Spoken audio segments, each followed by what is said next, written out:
નમસ્કાર મિત્રો, હું કનૈયાલાલ મીરાણી આપની પોતાની મનગમતી યુટ્યુબ ચેનલ શિક્ષણ સફરમાં આપનું સ્વાગત કરું છું। આ ચેનલ ઉપર શૈક્ષણિક માહિતી, અભ્યાસક્રમ, શિષ્યવૃત્તિ પરીક્ષાઓ, સરકારી યોજનાઓ, સ્પર્ધાત્મક પરીક્ષાઓ તથા કમ્પ્યુટર અને ટેકનોલોજીને લગતા વિડીયો અપલોડ કરવામાં આવે છે। હજી સુધી તમે જો આ ચેનલને સબસ્ક્રાઇબ ના કરી હોય તો સબસ્ક્રાઇબ કરી દેજો, તમારા મિત્રોને શેર કરી દેજો અને બેલ આઇકન દબાવી દેજો જેથી અમારા નવા વિડીયોની અપડેટ આપને મળતી રહે। નમસ્કાર વિદ્યાર્થી મિત્રો, આજે આપણે પીએસસી પરીક્ષા જે તમારી 2024ની લેવાનારી છે એના 200 ગુણનું પેપર જે છે એ આપણે અહીંયા કને જોવાના છીએ આજે। તો આપણે આ 200 ગુણનું જે પેપર છે એનું તમને આન્સર સાથે આપણે એની પરીક્ષાનું જે છે આપણે પેપર મોડેલ પેપર છે એ આપણે અહીંયા કને જોવાના છીએ। તો પરીક્ષામાં પાસ થવા માટે આ ખાસ મોડેલ પેપર તૈયાર કરી લેજો। આપણે ચલો જોઈએ છીએ। સૌથી પહેલાં ગુજરાતી વિભાગની વાત કરીએ તો ચલો પહેલું, પર્વત તારા કાવ્યના કવિ કોણ છે? તો જવાબ આવશે એ સુરેશ દલાલ। ચલો એના પછી બીજું, નીચેનામાંથી સાચી જોડણી કઈ છે? તો અહીંયા કને આવશે નુકસાન। ત્રીજું છે પેટનો ખાડો પૂરવો એટલે? તો જીવન નિર્વાહ કરવો। ચોથું, વિરામ ચિહ્ન મૂકો, જોયું તો ઓજાર બધા સોનાના? તો અહીંયા કને આવશે સી, ઉદ્ગાર ચિહ્ન જવાબ આવશે આપણો। ચલો એના પછી પાંચમું, મહેનતનો રોટલો પાઠમાં વાત કરવામાં આવી છે તો કોની વાત કરવામાં આવી છે? તો આ ત્રણેયની, શ્રમની, સ્વાશ્રયની અને પ્રમાણિકતાની। તો આવશે જવાબ ડી। ચલો છઠ્ઠો, નાદ શબ્દનો સમાનાર્થી શબ્દ આપો તો જવાબ આવશે મધુર અવાજ। સાતમું, હરામનો પૈસો મને ન ખપે, આ વાક્ય કોણ બોલે છે? મોચી। કવિ ધર્મેન્દ્ર માસ્તરનું તખલ્લુસ કયું છે? મધુરમ। મારા કંઠ માટે શરદી ખાલી જગ્યા પક્ષપાત છે તો શરદી ને, અહીંયા આવશે જવાબ બી, ને તમારે મૂકવાનું છે। ચલો એના પછી 10મો પ્રશ્ન, શરદીના પ્રતાપે કૃતિનો સાહિત્ય પ્રકાર જણાવો તો જવાબ આવશે હાસ્ય વાર્તા। સાંભેલા જેવી જાડી ધાર શબ્દ સમૂહ માટે એક શબ્દ, તો શું જવાબ આવશે? મુશળધાર। ચલો એના પછી નેક્સ્ટ આપણે જોઈએ 12મો પ્રશ્ન, ચલો ઉદ્યમ શબ્દનો સમાનાર્થી શબ્દ આપો તો જવાબ આવશે એ મહેનત। 13મું છે, શીતળ શબ્દનો વિરોધી શબ્દ આપો તો જવાબ આવશે ઉષ્ણ। શીતળ એટલે ઠંડુ, ઉષ્ણ એટલે ગરમ। માથામાં રાઈ ભરેલી હોવી એનો અર્થ શું થશે? તો ખૂબ અભિમાન હોવું। ચલો 15મો, ચાંદલો ગમે કાવ્યના કવિ કોણ છે? તો જવાબ આવશે જયંત શુક્લ। ચલો એના પછી 16મો, કયો સાચો શબ્દકોશનો ક્રમ છે તે જણાવો તો અહીંયા તમે ડી સાચો જવાબ આવશે। આભ, તડકો, પડછાયો અને મેળો। 17મો, પડછાયો ક્યાં રમે છે? તડકાની આસપાસ। 18મો, નીચેનામાંથી નરોત્તમ વાળંદનું કાવ્ય કયું છે? હું છું ખાખી બાવો। ચલો સાચી જોડણી કઈ છે? તો ડી જવાબ આવશે વેશ। ચલો 20મો જે છે શબ્દકોશ પ્રમાણે ગોઠવતા પ્રથમ શબ્દ કયો આવશે? તો આટો। ચલો એના પછી શુદ્ધ શબ્દનો અર્થ શું થાય? તો સો, શત શબ્દનો। પછી લિંગ ઓળખાવાનું છે તો અહીંયા કને શીશો એટલે આવશે પુલ્લિંગ। ચલો વિભુ એટલે ખાલી જગ્યા તો ભગવાન। પછી 24મો, હિમાલય સૌથી ઊંચો પર્વત છે, આમાં સંજ્ઞા ઓળખાવો તો સંજ્ઞા શું આવશે? હિમાલય। ચલો અહીંયા આવશે ઓપ્શન ડી। ચલો એના પછી 25મો, નીચેનામાંથી કયો વિકલ્પ વિરોધી શબ્દની જોડ દર્શાવે છે? તો સંપ અને કુસંપ આ વિરોધી શબ્દ છે। ચલો એના પછી આપણે વાત કરીએ 26મા પ્રશ્નની, ગુજરાતની લોકમાતા અને જીવાદોરી સમાન નદી કઈ છે? તો જવાબ આવશે નર્મદા। 27મો, નામના બદલે જે શબ્દ વપરાય તેને શું કહેવાય? તો અહીંયા આપણે જવાબ આવશે સર્વનામ। 28મો, બકરીબેન વાર્તાના લેખક કોણ છે? તો જુગતરામ દવે। 29મો, નીચેનામાંથી કયો શબ્દ જુદો પડે છે? તો જવાબ આવશે સી, ઈચ્છા। 30મો, શાળા સાંજે 5 ખાલી જગ્યા બંધ થશે તો જવાબ આવશે વાગ્યે। ખાલી જગ્યામાં શું આવશે? 5 વાગ્યે એટલે જવાબ આવશે આપણો અહીંયા કને બી। 31મો, હોળીનો તહેવાર કયા મહિનામાં આવે છે? તો જવાબ આવશે ફાગણ। 32મો, મારું વાગે એ જ નગારું એટલે એનો અર્થ શું થશે? તો હું કહું તે જ ખરું। ચલો એના પછી પગે ચાલીને વસ્તુઓ વેચનાર તો એના માટે શબ્દ સમૂહમાં આવશે ફેરિયો। ઉંદરનું રહેઠાણ એટલે જવાબ આવશે દર। 35મો, સરોવરનું પાણી જોતાં કોણ ખુશ થઈ ગયું? જવાબ આવશે દેડકો। ચલો એના પછી નેક્સ્ટ આપણે જોઈએ 36મો પ્રશ્ન, શબ્દકોશ પ્રમાણે ગોઠવતા સૌથી છેલ્લો શબ્દ કયો આવશે? તો છેલ્લો શબ્દ આવશે પાંદડું, પાંદડું જવાબ આવશે। 37મો છે, કૃષ્ણ દવેનું કાવ્ય કયું છે? તો જવાબ આવશે ઠંડી, બી। ચલો 38મો, અલગ પડતો શબ્દ કયો છે? તો જવાબ આવશે ફ્રીઝ। અહીંયા નો પાર્કિંગ, સ્પીડ બ્રેકર અને નો હોર્ન એ બધા હાઈવે ઉપરના છે, જ્યારે ફ્રીઝ છે એ અલગ પડે છે। 39મો, ખ્રિસ્તી ધર્મનું પૂજાનું સ્થાન કયું છે?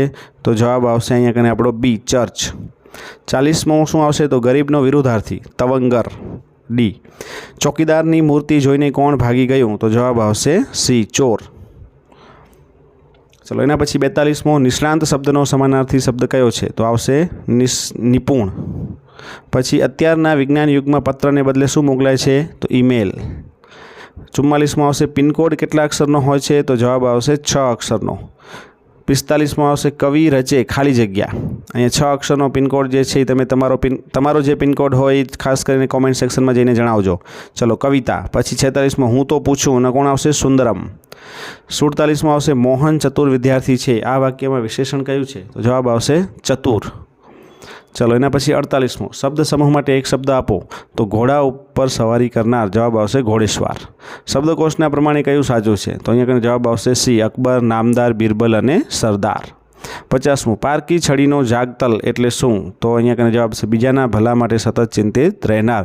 તો આ રીતના ગુજરાતીના તમને આ 50 પ્રશ્ન પૂછાવાના છે, તો એ આપણે જોઈ લીધા. ચલો હવે એના પછી આપણે વિભાગ 2 જેમાં સામાન્ય જ્ઞાનને લગતા પ્રશ્ન પૂછાવાના છે, જેની આપણે ચર્ચા કરીએ.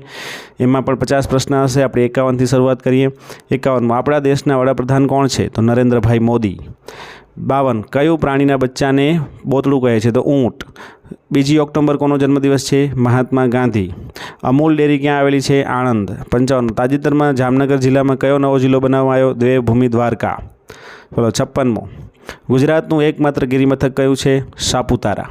પિરોટન ટાપુ કયા જિલ્લામાં આવેલા છે? જામનગર.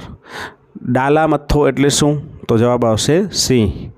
59 ગુજરાતની સૌથી લાંબી નદી કઈ છે? તો જવાબ આવશે સી સાબરમતી. 60મું ગુજરાતના દરિયા કિનારાની લંબાઈ કેટલી છે? તો જવાબ આવશે 1600 કિલોમીટર. નીચેનામાંથી કઈ વસ્તુ નિર્જીવ છે? તો જવાબ આવશે સજીવ છે. તો જવાબ આવશે ઉધઈ. ચલો એના પછી 62મું ગુજરાતના કયા જિલ્લામાં સિંહનું અભયારણ્ય આવેલું છે? તો જવાબ આવશે જૂનાગઢ. પછી તાજમહેલ ક્યાં આવેલો છે? તો જવાબ આવશે આગ્રા. 64મું જનગણમણ ગીતના રચયિતા કોણ છે? તો જવાબ આવશે રવિન્દ્રનાથ ટાગોર. લક્ષ્મણની પત્નીનું નામ શું હતું? તો જવાબ આવશે ઉર્મિલા. અંબાજી કયા જિલ્લામાં આવેલું છે? તો જવાબ આવશે બનાસકાંઠા.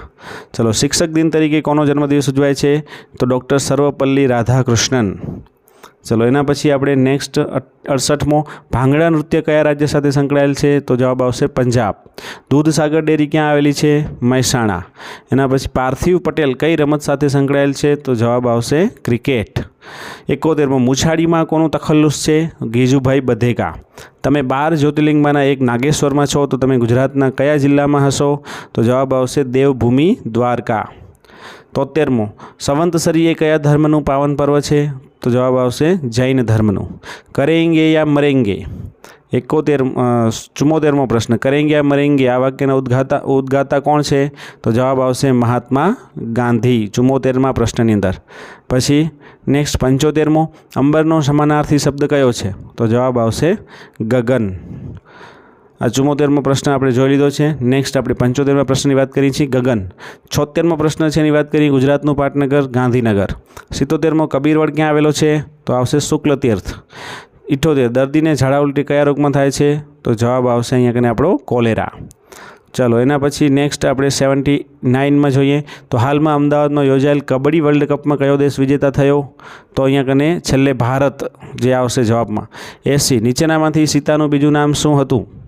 તો વૈદેહી એ આપણો સાચો જવાબ આવશે.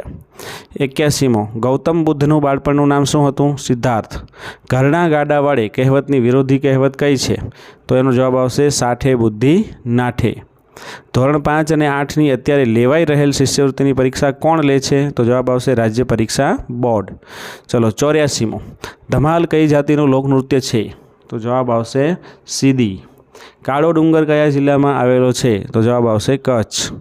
જિલ્લો અને વડુ મથકની જોડમાં કઈ જોડ ખોટી છે? તો અહીંયા કને સાચો ઓપ્શન આવશે ડી દેવભૂમિ દ્વારકા અને દ્વારકા. કયું એક અન્ય 3થી જુદું પડે છે? તમે અહીંયા કને ઉપર પણ જોઈ શકો છો કચ્છનું મુખ્ય મથક ભુજ છે, પંચમહાલનું ગોધરા છે, સાબરકાંઠાનું હિંમતનગર છે, જ્યારે દેવભૂમિ દ્વારકાનું નથી. અહીંયા જુદી પડે છે હાથી, કારણ કે વાઘ, રીંછ, સિંહ એ ત્રણે છે એ માંસાહારી છે. ગુજરાતના કુલ જિલ્લા કેટલા છે? તો 33. મીઠું પકવવાની તૈયારીને શું કહેવાય? અગર. કોને વનસ્પતિનું રસોડું કહે છે? 90મા પ્રશ્નમાં તો જવાબ આવશે પર્ણ. નીચેનામાંથી ખ્રિસ્તીઓનો તહેવાર કયો છે? તો જવાબ આવશે નાતાલ. ચલો એના પછી પતેતી, પોંગલ અને ઓનમ નહીં આવે. અક્ષરધામ મંદિર કયા જિલ્લામાં આવશે? ગાંધીનગર.